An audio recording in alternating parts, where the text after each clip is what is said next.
こんにちは、ファイナンシャルキャンプです。今日も勉強していきましょう。今回の動画は、日本人がアメリカの米国個別株をですね、カバードコール、要はオプション取引をしようと思ったら、どういう風にしたらいいのかということについて考えていきたいと思います。これが実は問題なんですね。実は日本の大手ネット証券、楽天証券とか SBI 証券とか、そういったようなものはですね、アメリカ個別株のオプション取引には対応してないんですよね。現時点では対応してないです。だから現状大手のネット証券ではアメリカ個別株のカバードコールっていうのはすることができないんですね。日本の個別株は SBI 証券でできるんですけれども、米国株はできないんですね。これはちょっとですね、なんでかわかんないんですけれども、現状としては大手のネット証券では米国株の個別株のですね、カバードコールはできないですね。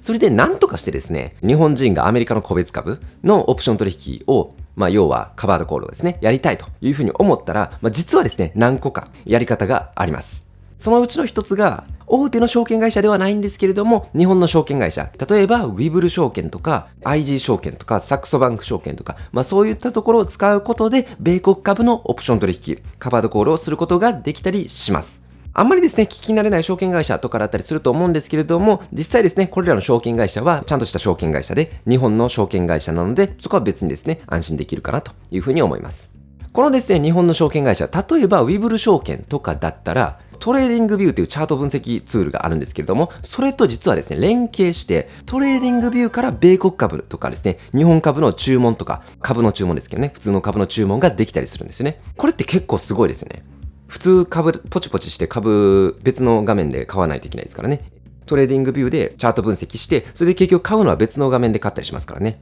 別の SBI 証券の株とかで買ったりしますからね。だからそういう意味ではですね、アメリカの個別株のオプション取引ができるという以外にも結構ですね、トレーディングビューと連携ができるとか、そういったようなメリットがあります。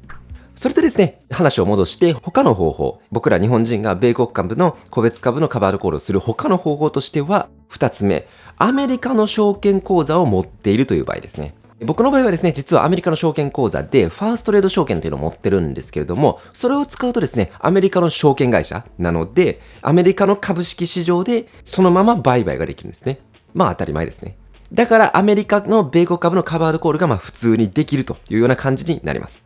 これって結構便利なんですね。アメリカの証券会社を使うということは、アメリカ人と同じ環境でですね、取引ができるということですね。ファーストレード証券に関してはですね、全世界の人が実は口座開設が可能なんですよね。しかもオプション取引の手数料が無料だとか、あとは普通の一般のですね、株の取引、買い付け手数料が無料だとか、口座維持手数料もかからないとかですね、そういったようなメリットがですね、いろいろあったりするんですね。だけどですね、アメリカの会社になるので、ファーストレード証券に入金したり出金したりするのがですね、いろいろ大変ですね。国際送金になるということですからね、いろいろ大変になります。あとはですね、普通の株の売買であったとしても、確定申告が必要になったりする。日本の確定申告にですね、ちゃんと混ぜないといけないので、普通の株の取引であっても確定申告が必要になるとか、そういったようなですね、いろいろメリットとかデメリットとかがあります。ですね、日本のですね、証券会社を使っていたとしても、オプション取引に関しては、一般口座を使わないといけないので、結局確定申告はですね、オプション取引に関しては必要なんですけどね。日本の証券会社でも。これに関してはですね、また詳しく別の動画にまとめたいと思いますので、興味がある方はそちらも見てみてくださいね。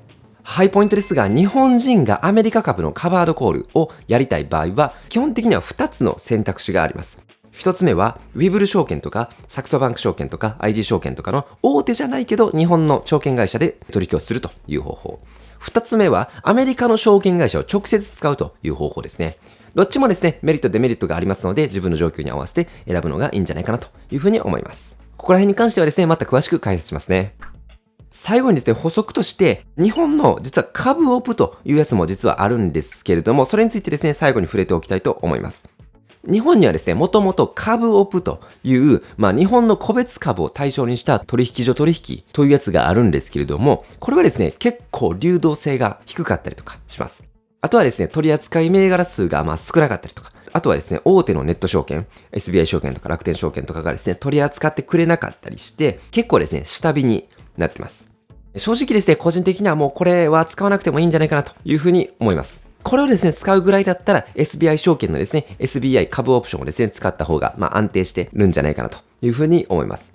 株オプっていうのはですね、聞いたことがある方もいるかもしれないですけども、今となってはですね、ちょっと時代遅れになってきてるんじゃないかなというふうな感じがあります。SBI 証券のですね、SBI 株オプションの方が取扱い銘柄数も多いし、手続きも簡単だし、流動性の心配もないし、ということですね、圧倒的にメリットの方が大きいかなというふうに思います。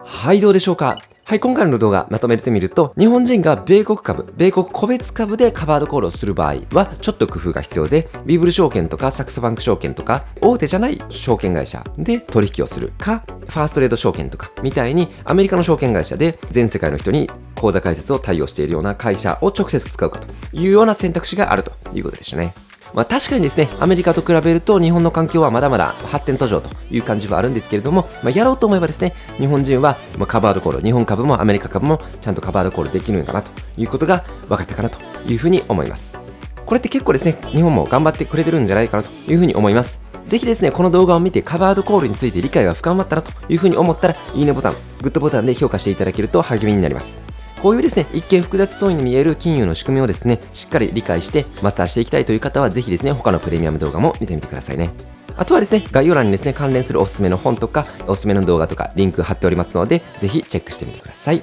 ご視聴いただきありがとうございました。